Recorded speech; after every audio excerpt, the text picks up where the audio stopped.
Estamos en comunicación con Sergio Massa. Buenas tardes. Massa, ¿cómo le va? ¿Cómo le va, Navarro? ¿Cómo está? Muy buenas tardes. Buenas tardes. ¿Qué lectura hace de esta situación en la que todavía tenemos una inflación alta con caídas muy drásticas?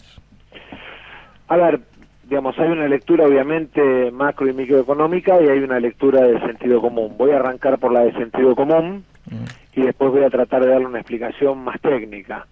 El sentido común indica que si usted sube la luz, el gas, el teléfono, la nafta, los alquileres, el precio de la comida y el precio de los medicamentos, y eso no viene acompañado de una mejora de salarios, lo que hay es una caída de consumo. Claro. Y lo que ha pasado es que en la Argentina ha habido un crecimiento del precio de los servicios, un crecimiento del precio del transporte, un crecimiento del precio de la energía en materia productiva, todo eso sin consumo interno, en una economía en la que entre el 70 y el 80% del Producto Bruto Interno es mercado interno. Claro. O sea, para que se entienda claro, cuando usted le pasa, digamos, de cobrar 100 pesos a cobrarle 500 pesos a un jubilado de luz, lo que está sucediendo es que ese jubilado deja de gastar esos 400 pesos en alimentos, medicamentos, ropa, sobre todo cuando la jubilación no creció de la manera que creció, o el salario no creció de la manera que crecieron otros gastos. ¿Cuál es el problema central que vemos nosotros? Y por eso hemos planteado algunas medidas en el Congreso. En primer lugar, una situación de cristalización en materia de empleo, que la estamos proponiendo resolver, poniendo en marcha un mecanismo que permita que los programas sociales se transformen en programas de empleo, con sistemas de incentivos, con el Estado haciéndose cargo de todo lo que es el sistema de aportes, contribuciones y cargas sociales, con el empleador pagando el diferencial del salario de convenio y con el Estado poniendo la base a través del plan. ¿Eso qué va a permitir? Va a permitir empezar a generar una nueva rotación en el mercado de trabajo, sin que el que hoy tiene el plan tenga miedo a perder el plan. El segundo hito que estamos planteando tiene que ver con la mejora en lo que es jubilaciones, asignación universal y planes sociales. Cuando usted mira el incremento y lo compara contra la inflación anualizada, lo que hay es una pérdida de poder de compra. ¿Qué estamos planteando? Junto con el aumento de septiembre, plantear un aumento extraordinario de emergencia que para los jubilados, programas sociales, beneficiarios de asignación universal, les devuelva el poder de compra que tenían a enero de este año. En paralelo, lo que creemos es que hay que fortalecer las medidas vinculadas a la PYME. ¿Por qué? ¿Por capricho? No. Porque de las 610.000 industrias que tiene la Argentina, 600.000 son micro, pequeña o mediana empresa. Entonces, así como aprobamos desde el Congreso un régimen que le desgrava de impuesto a las ganancias cuando reinvierten utilidades, así como sancionamos desde el Congreso una ley que establece la obligatoriedad del sistema de repro cuando hay empresas con procedimiento en crisis en materia laboral, creemos que es importante seguir bajando la presión impositiva sobre la PYME, porque además, si nosotros no bajamos el costo Estado en la PYME, con la tasa de interés que usted tiene, lo que termina pasando es que para alguien que tiene un comercio, una pequeña industria, es más tentador poner la plata en el banco que invertirla para producir. Dos comentarios sobre todos estos proyectos que yo los tengo bien leídos y estudiados y en general acuerdo. Ustedes están pidiendo una intervención del Estado que hasta ahora da la impresión de que Mauricio Macri no quiere tener, y a la vez, ¿cómo se financian todos estos proyectos? Bueno, a ver, en el caso del financiamiento nosotros hemos plasmado y planteado el impuesto a la renta financiera, un impuesto extraordinario para los que son beneficiarios de lo que es la rentabilidad producto de las operaciones de dólar futuro. Estamos planteando además un sistema impositivo que grave más fuerte las utilidades de las empresas de juego. Eso por un lado. Y por otro lado, digamos, respecto de la cuestión conceptual, en la Argentina, como está pasando en todo el mundo, es clave el rol del Estado para redistribuir ingresos. Mire, yo tuve la suerte de estar este año invitado por la École de France, por la escuela ENA, la famosa escuela de administración del Estado francés, y después tuve la posibilidad de estar en la Convención Demócrata de Estados Unidos. En todos lados tuve la posibilidad de compartir con dirigentes de distintos lugares del mundo. Hoy Estados Unidos debate, no solamente Trump, sino Hillary, debaten el tema de lo que ellos llaman el TPP, el Tratado de Libre Comercio. Sí.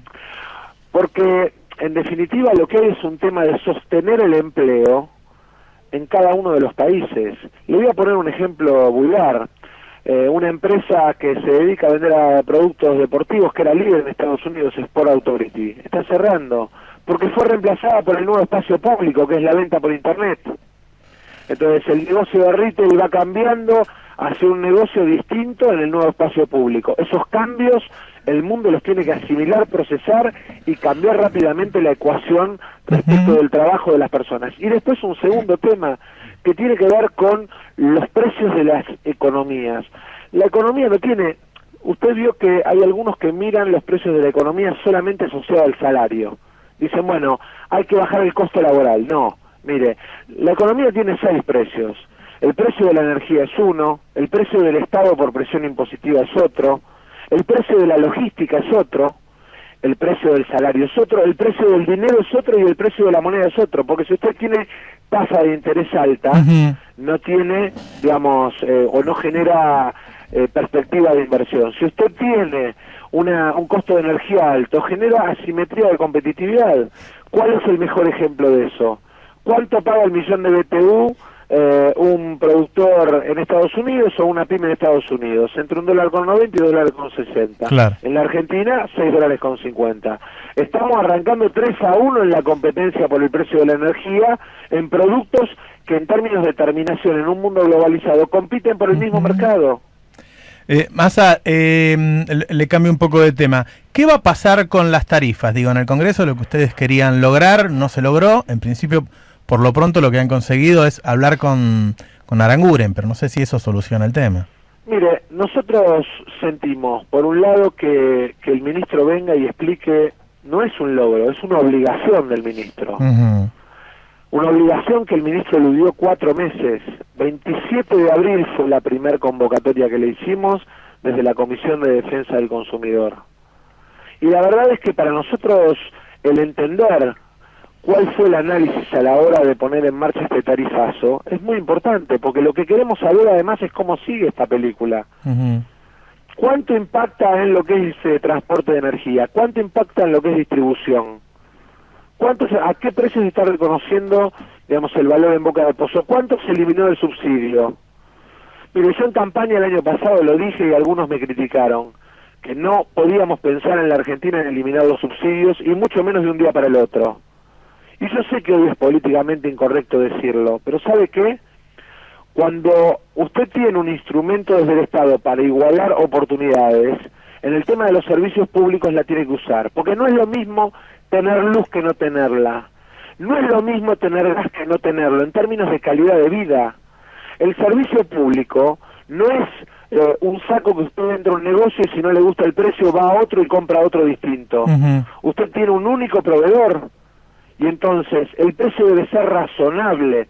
Por eso, digamos, planteamos el tema de la gradualidad. Si usted compara en términos de impacto de eliminación de subsidio, en el valor de la luz, algunos dicen, bueno, che, pero el impacto del valor de la luz fue menor que en el del gas. Claramente, digamos, hay una diferencia en la ecuación presupuestaria. En la luz, digamos, el impacto de eliminación de subsidios es del 40%, en el gas es del 90%. Massa, ayer el presidente en una entrevista habló nuevamente de guerra sucia en la Argentina. ¿Lo escuchó? ¿Qué opina? No la vi, no vi la entrevista, vi, digamos, las repercusiones y comentarios. Y la verdad es que yo le voy a decir una cosa. La Argentina, si tiene un ADN de identidad en el mundo, es precisamente el reconocimiento que tenemos en materia de derechos humanos. Usted recordará que yo me fui del gobierno en el 2009, enfrenté al kirchnerismo en el 2013. Yo le invito a que usted revise el día que nosotros lanzamos, planteamos cuáles eran las cosas en la Argentina que la Argentina no debía retroceder. En el tema de derechos humanos, por el reconocimiento mundial que tenemos, es en uno de los temas en los que, al contrario, tenemos que seguir adelante y además tenemos que seguir ampliando derechos. La Argentina tiene que seguir incorporando derechos, porque además el mundo ha ampliado en términos de derechos humanos los derechos de incorporar, el derecho a un ambiente saludable, el derecho a la vivienda, el derecho al agua, son derechos absolutamente reconocidos hoy a nivel mundial. Y lo otro es que puso en duda la cantidad de 30.000 desaparecidos, Macri. Me parece que ahí lo que hay es falta de información, porque la Argentina tiene dos situaciones: la situación de los detenidos desaparecidos que nunca más aparecieron y que están muertos o que no se supo, digamos, qué pasó con ellos, y la segunda situación, que es la de los detenidos desaparecidos que después recuperaron la libertad. Y me parece que por ahí, digamos, todos aquellos que hacemos política tenemos la obligación de conocer bien nuestra historia para no retroceder, sobre todo en materia de garantía de derechos humanos. Muchos dicen que el gobierno de Mauricio Macri es un gobierno para ricos, otros dicen, no, bueno, esta generación de pobres, esto que pasó es mala praxis, se equivocaron. Ya después de 8 meses, ¿cuál es el análisis suyo sobre cómo es y hacia dónde va el gobierno de Mauricio Macri? Mire, yo creo que la discusión de fondo es el rol del Estado.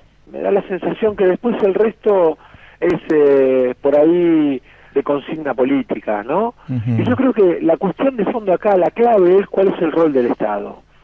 Nosotros creemos, y mañana empezamos un congreso, viernes y sábado, nosotros creemos en un Estado que genere igualdad de oportunidades.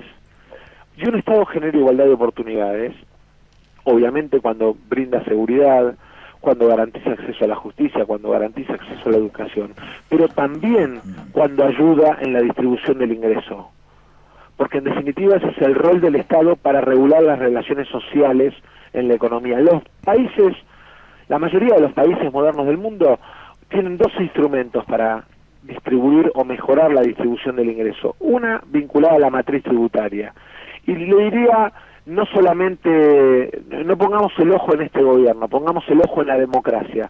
La gran deuda de la democracia, Navarro, es no haber discutido un sistema tributario progresivo en la Argentina. Le cuesta criticarlo al gobierno, ¿eh? No, para nada. ¿No? Mire, probablemente, es más, ayer me dijeron qué duro que fuiste con Aranguren. Yo cuando tengo que criticar, critico, cuando tengo que elogiar, elogio. Sí. Y la verdad es que lo he planteado en su programa y en otros programas con mucha claridad. Lo veo al gobierno muy preocupado en las grandes empresas, muy poco preocupado en las pymes. Creo que tienen una mirada, si usted quiere, de distancia respecto del rol del Estado, y yo siento que nuestro desafío como país es entender que el mundo, con el capitalismo tal como lo imaginaron muchos caído y con el socialismo tal como lo imaginaron otros caído, va hacia economías donde el Estado juega un papel central. Una última pregunta. Estamos a un año de las PASO, Massa.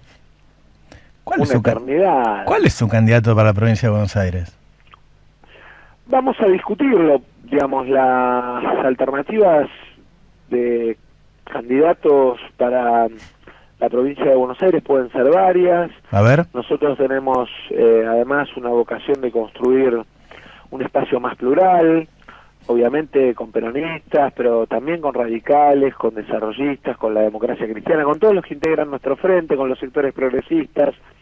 Y la verdad es que lo que vamos a tratar primero es de consolidar la idea de qué expresamos, para romper esta enfermedad de bipolaridad que muchas veces nos quieren instalar. La Argentina el 25 de octubre tuvo una elección presidencial en la que por primera vez una tercera fuerza política superó el 20% de los votos. Vamos en camino a consolidar eso junto a José Manuel de la Sota, junto a Roberto Lavagna y a todo el equipo de técnicos, pero también de dirigentes políticos que sueñan con que construyamos un modelo político de alternancia donde el centro político en la Argentina tenga su lugar. ¿Pero son peronistas ustedes? Mire, se lo voy a poner en estos términos, nadie duda de...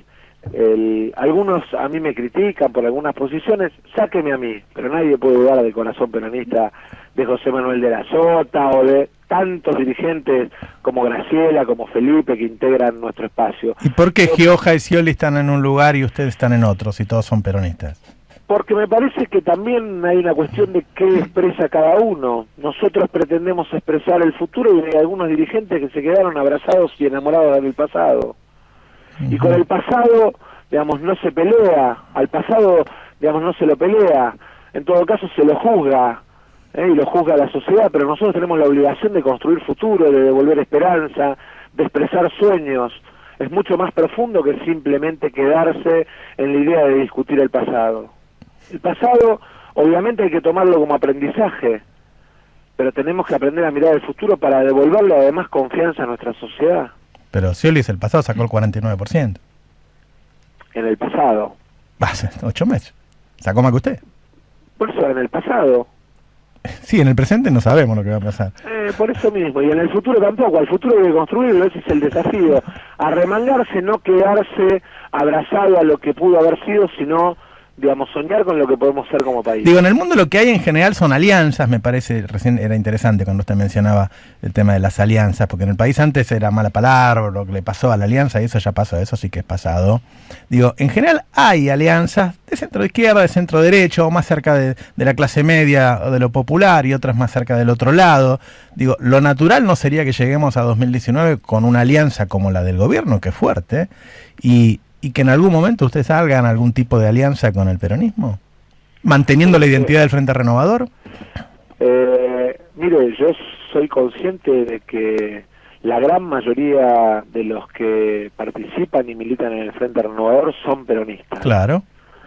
Pero también tengo la responsabilidad de tener una mirada plural y de abrazar a aquellos radicales que no se sienten cerca de la derecha, de abrazar a aquellos progresistas que quieren dejar de construir expresiones testimoniales para construir una alternativa de gobierno, de darle a la Argentina una mirada de largo plazo como la que expresa el desarrollismo, y de estar parado en el centro como lo expresa la democracia cristiana en la Argentina.